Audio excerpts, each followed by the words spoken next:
also got other pictures. Yeah, I want to see your connection on that Louisiana Purchase thing. That's big right there, because I heard Taj Shariq Bey talking about that they couldn't ship us nowhere, so they had to create the prisons over here to lock us up. Yeah, the plantation was POW camps.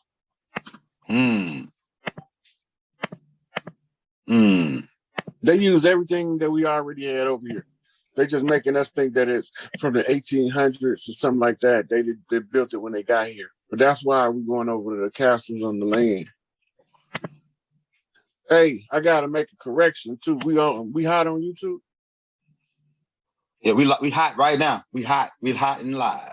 So while you're getting that together, the last show we did, and I was talking about the Black Hawk Down incident and Muhammad Fahd Adi, and I was saying he was from Ethiopia. But I was already Black Hawk Down happened in the Sudan. Muhammad Fahd Adi was Sudanese, and the sister was saying something in the comments, but I can't see the comments while we live. I gotta see after the fact. Yeah. Now, the wisdom is in the error, young elder.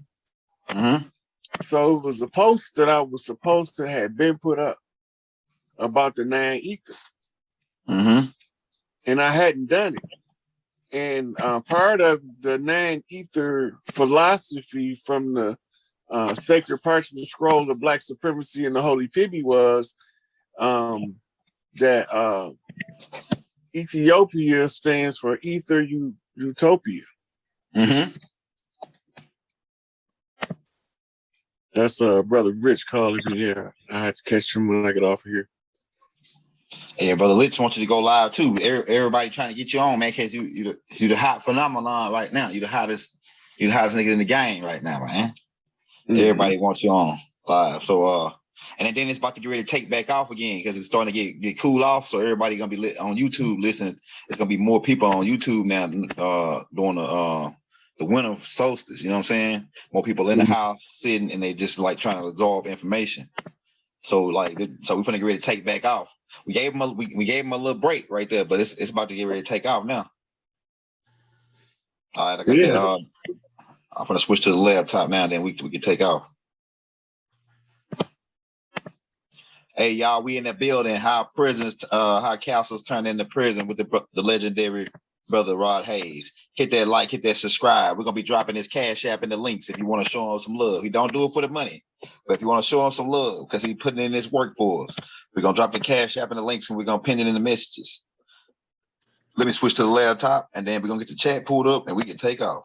And I got those videos you sent me. I got those already ready to go too. Those 2 videos, and I found like 2 more too. Let me go ahead and switch to the laptop real quick. So yeah, it's about to get greasy. We're gonna lay the foundation of the Louisiana pyramid. I mean, the Louisiana Purchase. Okay. And what was part of it in the Lewis and Clark expedition.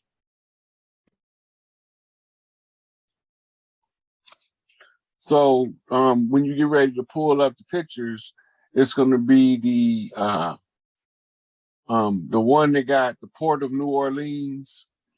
It got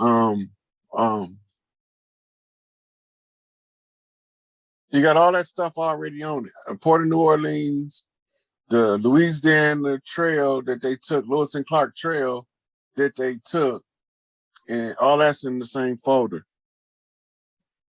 Right here. Oh yeah, it starts right here. Like your folder start right here.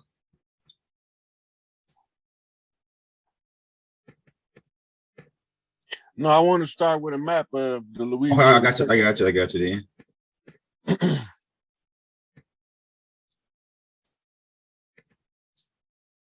I guess this one right here.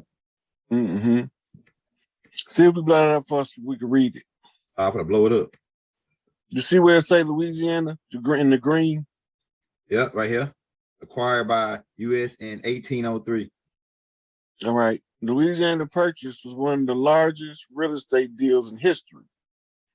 The United States purchased the Louisiana territory from France at a price of $15 million, or approximately 4 cents an acre, The Louisiana Purchase doubled the size of the United States and opened up North America to westward expansion. You see this trail that they're showing in the red, right? That's the trail that Lewis and Clark traveled. Okay. Okay. For the next thing, pull that up right there. Blow that up. Let's look at that logo since it's here. You see that say Port Nola, the port of New Orleans. Yeah. All right. So what happened with the Louisiana Purchase is this is what they bought. Uh-huh. Right? Yeah. Now I think I sent you an actual picture of the port. Okay, let's see. Oh yeah, you okay. All right. It's a Louisiana Purchase. I think I see a couple pictures over. The other way, you're going the wrong way. Oh, yeah, you're right.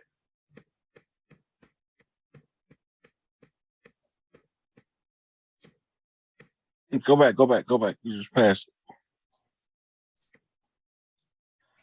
Keep going. This should be up in here. Okay, look what that say. This is a book about the Lewis and Clark expedition in the Louisiana Purchase. Uh-huh. What made me get the book is blow the cover up some more. I'll blow it up. Look at the people in the picture. Yeah. All right, What you right here. Yeah. He like a dog skin kind of cat. She like a Because mate. they had being Bay was a translator, but they called in the record and say they big buck Negro. Yeah, big buck Negro. And they never identified who he was. But we know who he was because Big B and Bay wrote about being on the Lewis and Clark expedition and translating. Yeah. So go back another picture. Let's see what the next one back is. The other way.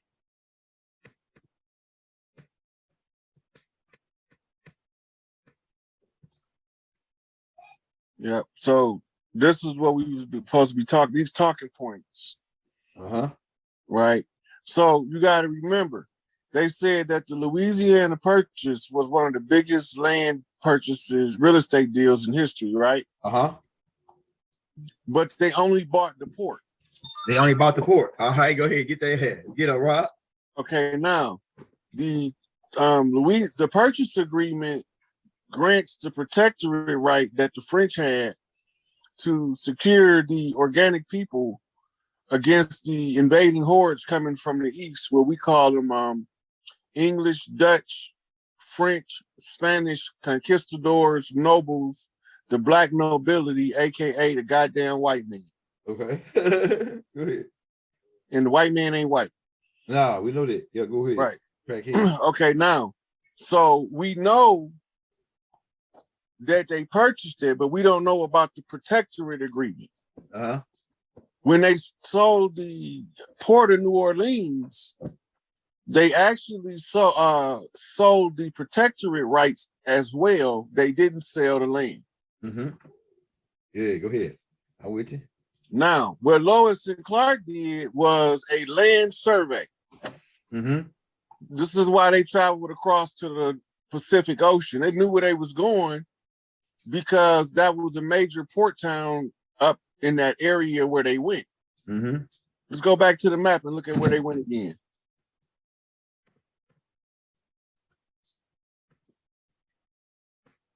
Make sure you get that top northwestern corner right there.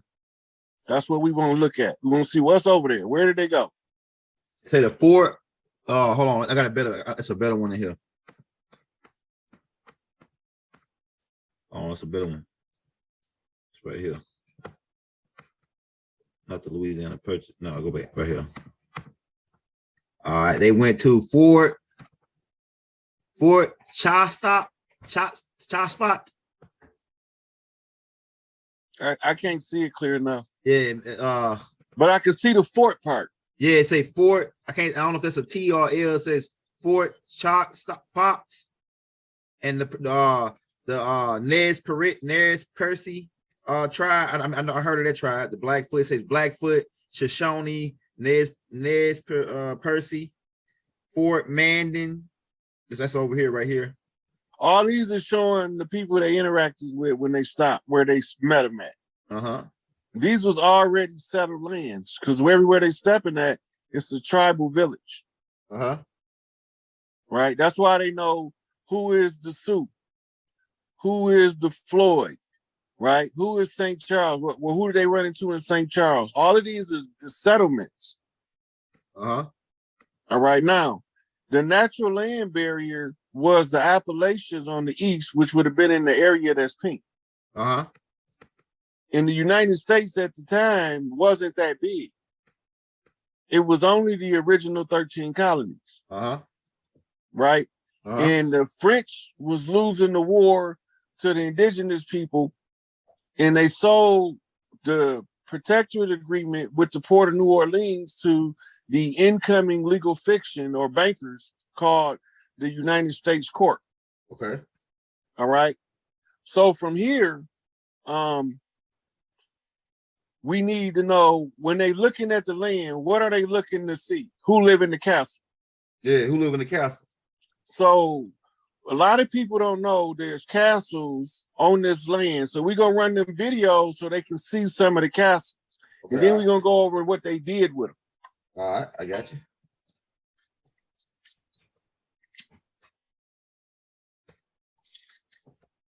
You can watch much of each one of them as you want to. I think the longest one is like 10 minutes. Okay. Something like that. We got you. But I want them to see that it's castles over here that's been here the whole time. Yeah, and who built these castles?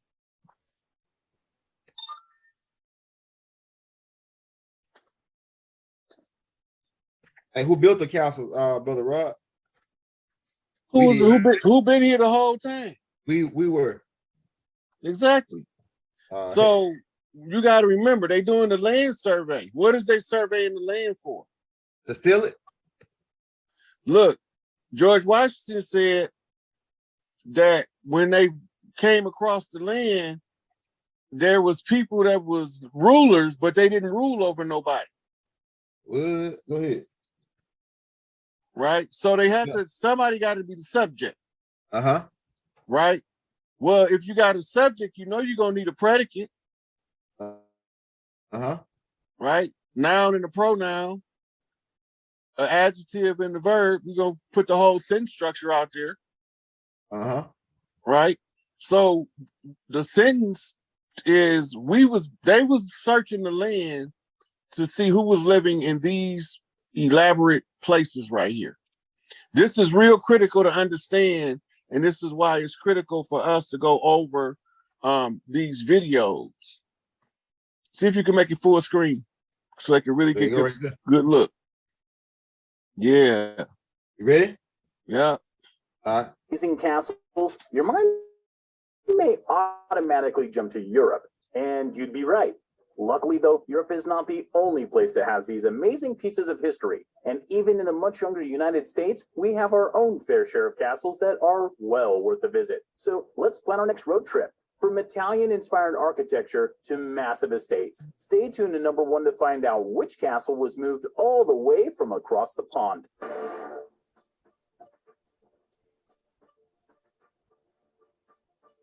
Did you hear him say which castle was moved? Yeah, that's deep. Hold on, everybody back. Amorosa. I missed it. From across the pond. Italian-inspired architecture to massive estates. Stay tuned to #1 to find out which castle was moved all the way from across the pond. What? That's crazy.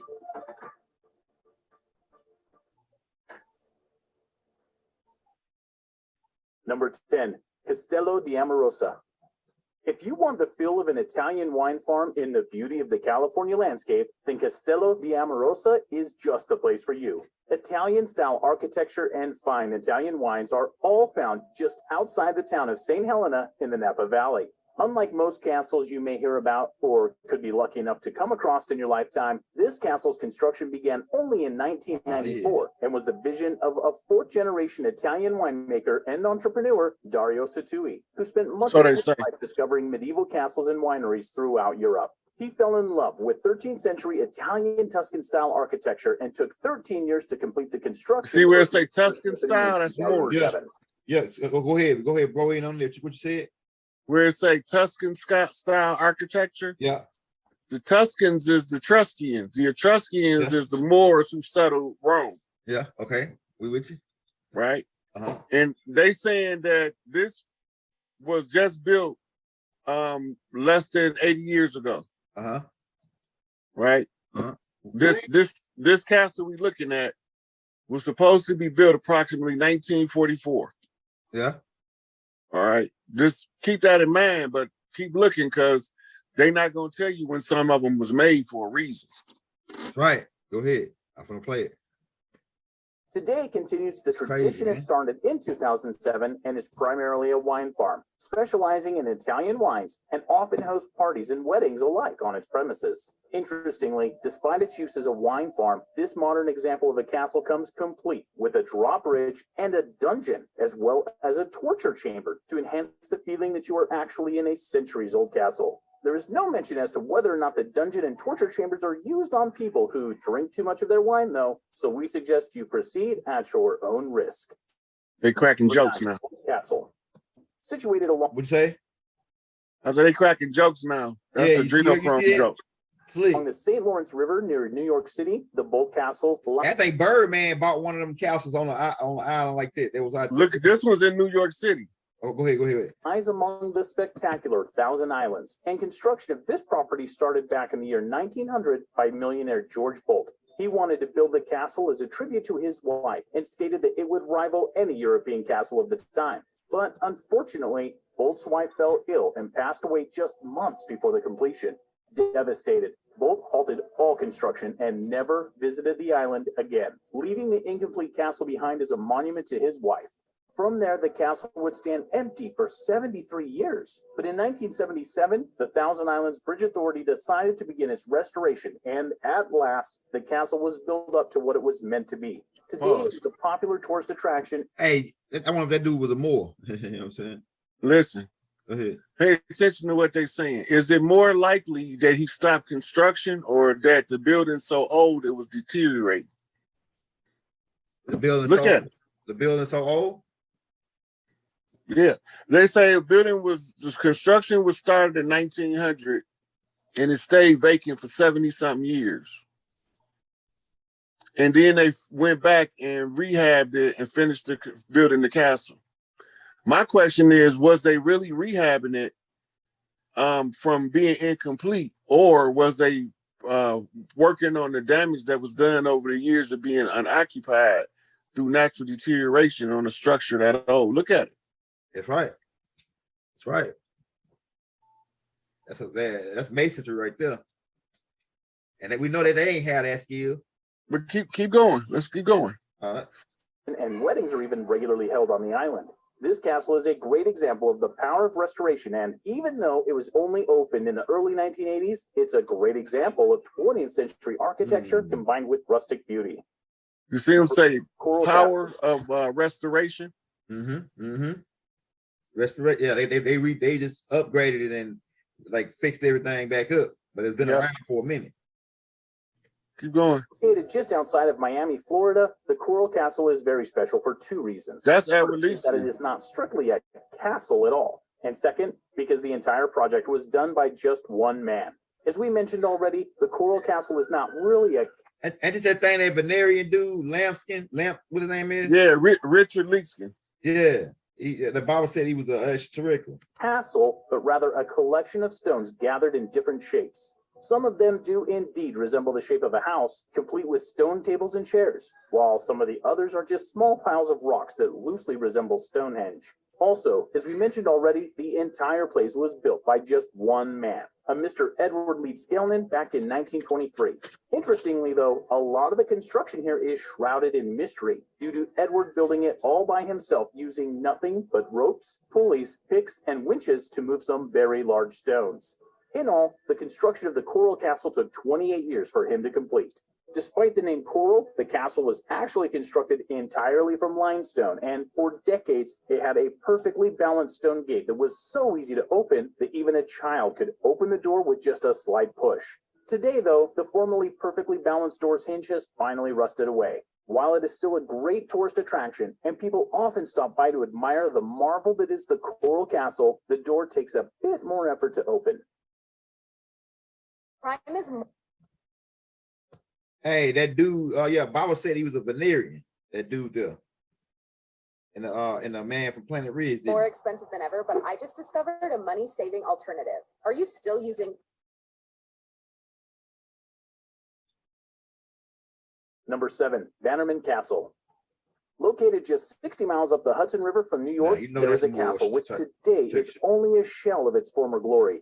Known as the Bannerman Castle, construction started in the early 1900s when it was one of the most spectacular sights of the time. Built by a munitions merchant, Francis Bannerman, in an attempt to replicate the medieval fortress from which he was born, the castle was a success and served as his residence for many years until Bannerman died in 1918. But after the owner's death, the castle began to deteriorate. And to make things worse, a fire broke out in 1969, destroying most of the building in the process. Today, what remains of the castle still stands. It often holds various events on the island throughout the year. One thing is for certain, though. Despite the fire and the castle being left to the elements for so many years, it is still one of the most beautiful buildings in the U.S. and is a true example of European-style architecture in America.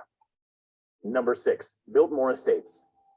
As far as truly beautiful architecture goes, the Biltmore Estate in North Carolina is quite high on that list. Construction of the estate started in 1889 by George Vanderbilt, and after 6 years of building, the doors opened for the first time in 1895, despite the fact that the building was still under construction. During the time the estate was being built, Vanderbilt and his architect, Richard Morris Hunt, spent years traveling throughout Europe, purchasing all kinds of valuables to put in the castle. This varied from paintings right up to carpets and furniture. Architecturally speaking, they were also largely inspired by their travels throughout Europe, and they used many of the sights that they saw in the design of the castle, creating, in the end, an awe-inspiring French Renaissance chateau.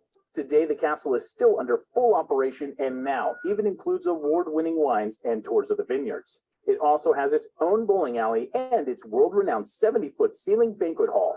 It doesn't matter if you are inside or outside of this building, the sights and the beauty of this castle is an amazing thing to behold. Number 5, Font Hill Castle. This castle, found in Doylestown, Pennsylvania, definitely has the look of... Hey, keep in mind, Pennsylvania is in America, man. So y'all, Pennsylvania is in America, so this castle is in America. What they call in America, right? Your traditional Count Dracula style castle. Unfortunately, though, or fortunately, depending on your tastes, this castle has a more down-to-earth story.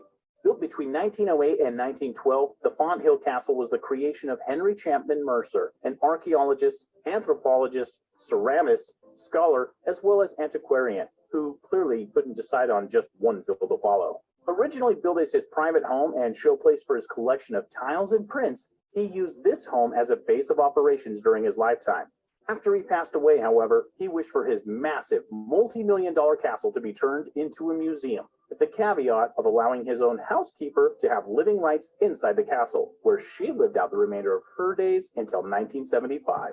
Today, the castle still serves as a museum to both the life of Mercer as well as his collection of tiles, prints, and pottery, while still maintaining a strict preservation policy, wherein the castle be kept as much like its original state as possible. Despite this castle being an actual museum of ancient tiles, it still attracts over 30,000 visitors a year. This game, you're not ready for it.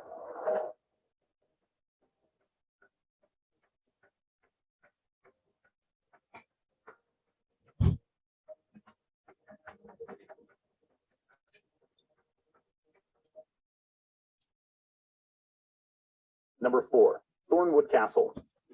The story of this castle is an interesting one because while it has only been in the U.S. for around 100 years, its origins actually began more than 500 years ago.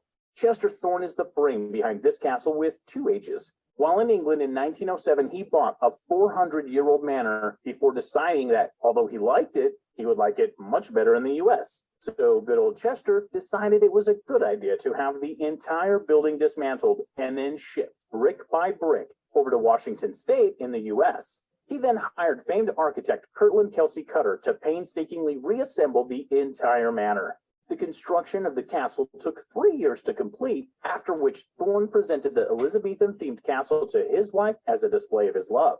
These days, the castle is an inn, and its Gothic, rustic charm attracts thousands of guests a year. In addition to lavish rooms and its antique interior, the estate has a private dock and lakeside beach, as well as a sunken garden. A beautiful landscape designed by the famous Olmsted brothers. As far as rustic charm and a beautiful countryside scenery goes, this castle is definitely something you need to experience in your lifetime. Number 3, the Smithsonian Castle. Hey, keep in mind the Smithsonian Castle is where I think they turned it into a museum, and that's where they hide a lot of the artifacts about the land over here, the people on the land. It's a lot of artifacts, and the ones they couldn't get rid of, they took them and threw them in the lakes and rivers and buried some of them in what they call in time capsules. Right? So keep that in mind. Smithsonian Institute. Castle. Located on the opposite coast, this castle is the first of the Smithsonian buildings that were built throughout the United States, completed in 1855 and made out of what is now the iconic red sandstone. The building is today one of the most recognized in all of Washington, D.C. In fact, we are lucky to have the Smithsonian building today, and it is all thanks to one man that we have them. The project was started thanks to a donation from Frenchman James Smithson, who, despite donating the money for the construction of the building, had never set foot on American soil.